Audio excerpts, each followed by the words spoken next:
Stubbe, also a member of the House Ways and Means Committee and House Permanent Select Intelligence Committee. Congressman Stubbe, good to see you.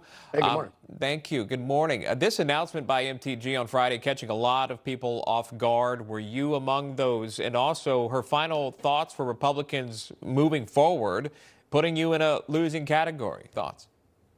Yeah, completely unexpected. And from a margin perspective, we only have a 3-vote margin right now.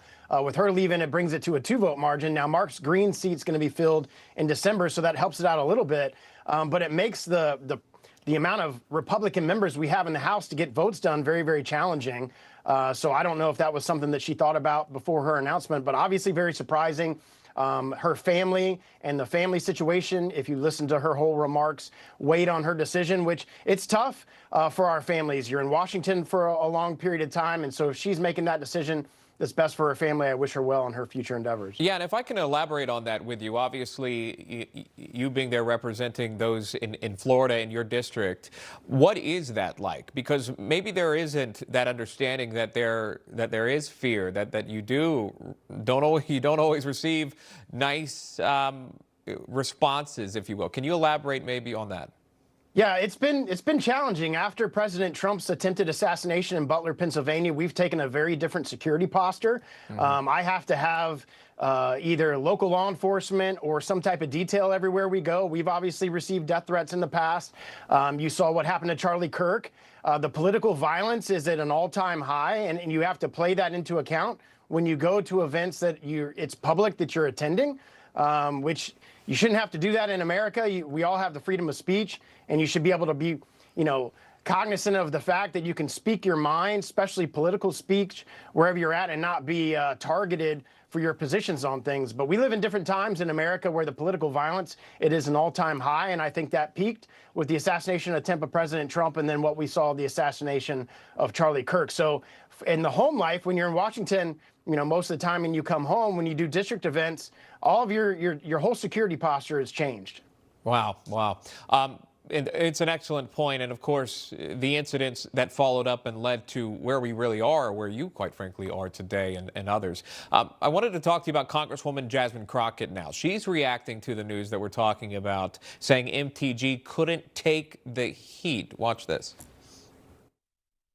Honestly, I was like, you've got to be kidding me. You're on the other side of the president for 1 week and you can't take the heat. Imagine what it is to sit in my shoes, to not only be on the opposite side of him, but to have people like her who are constantly fanning the flames of hate. You see how quickly she was able to make it about herself. Your thoughts there? Yeah, I don't really believe anything that Jasmine Crockett has to say. She's the far left progressive mouthpiece and pretty much the representation of the Democratic Party these days and the things that she says and does. Of course, she's going to take this opportunity to attack MTG. She's attacked MTG in the past. I don't think there's anything from a policy perspective that I agree with her on. All right. I have to ask you about Florida Congresswoman Sheila Cherfilus-McCormick, indicted on federal charges, allegedly stealing $5 million in FEMA funds, using them in various ways. You filed the resolution to expel her last week. Here's what she had to say about that. It's an unjust indictment, and it seems like these intimidation tactics have been pervasive. We spent all week seeing different members getting censured, all in hopes of intimidating and kind of distracting from the Epstein files. And I look forward to my day in court so I can prove myself and actually state the truth. But if this is what Congress is becoming, where they're always trying to intimidate you, scare tactics, especially attacking minorities, black and brown people, then we're going to have to keep fighting for the district. Now, if she's obviously taking these funds for those that would need them for emergency management, right? And if these allegations are true and using it for personal use, using it for campaign financing, can you talk to that and then seeing her posturing in this moment?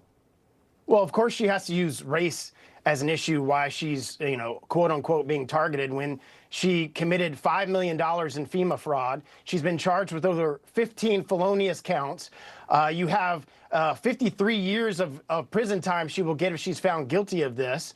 It's absolutely amazing to me as a Florida Republican member of Congress where my constituents rely upon FEMA, and you have a Florida Congresswoman taking FEMA aid from their constituents at a time. We had 6 hurricanes in 2 years in my district, and you're going to go and try to take and defraud the American people from FEMA. It's pretty fascinating. Now, I've waited till the release of the ethics investigation, which I am told by leadership will be soon. I don't know exactly when that's going to be, but that's going to detail all of the evidence against her as it relates to these charges.